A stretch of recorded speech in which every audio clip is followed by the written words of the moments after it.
The Cleveland, which had been hit hard by the first subprime bubble and feared the consequence of the second bubble in 2001, the City Council passed a law banning balloon payments and mandating consequently for borrowers who were seeking certain loans. The law also required lenders to submit key information, including the total points and fees paid on each loan. In response, the Ohio State Legislature, which was controlled by Republicans, passed its own matchmaker law, saying that only the state had the right to regulate lending. Mortgage lobbies broadly acknowledged that they had legally granted the state's bill. The group of lenders, called the American Financial Service Association, sued Cleveland, arguing that the city's law was new illegal. A court ruling in favor of the APSA in 2003. Cleveland's law was overturned. That same star played out in Oakland, Los Angeles, and elsewhere.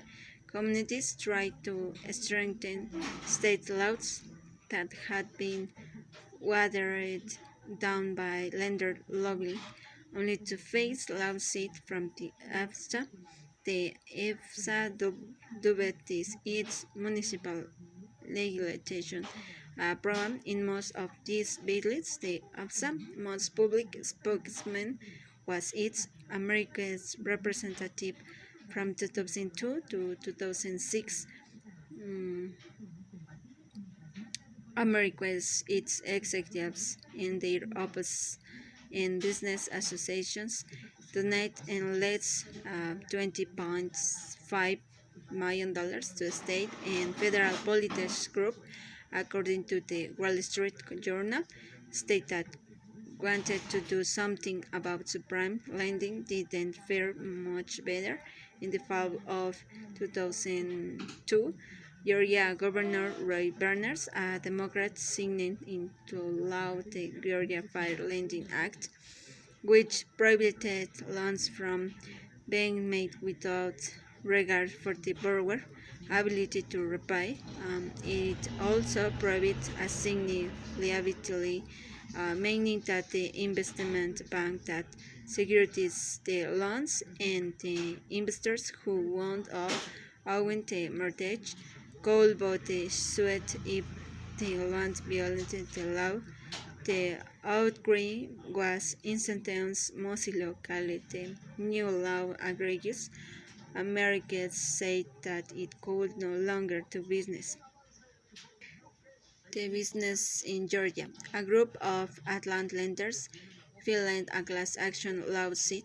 The rating agents jumped in on the side of the bankers, with S&P and Moody's both saying they would no longer rate bonds backed by loans that were originated in Georgia. But the most crushing blow came from the national regulators, especially the Office of Trade Supervision on the OCC, which oversaw roughly 2/3 of the assets in national banks, siding with the banks against the state and cities that were trying to stop abusive lending.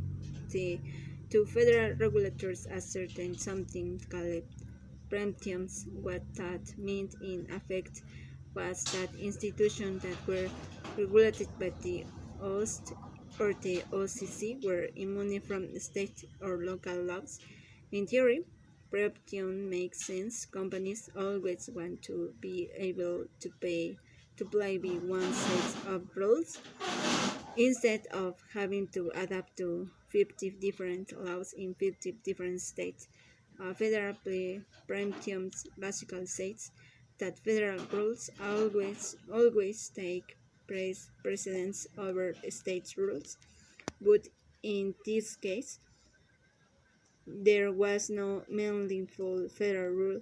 Neither of these federal agents replaced the printed state laws with comparable binding consumer protections regulators.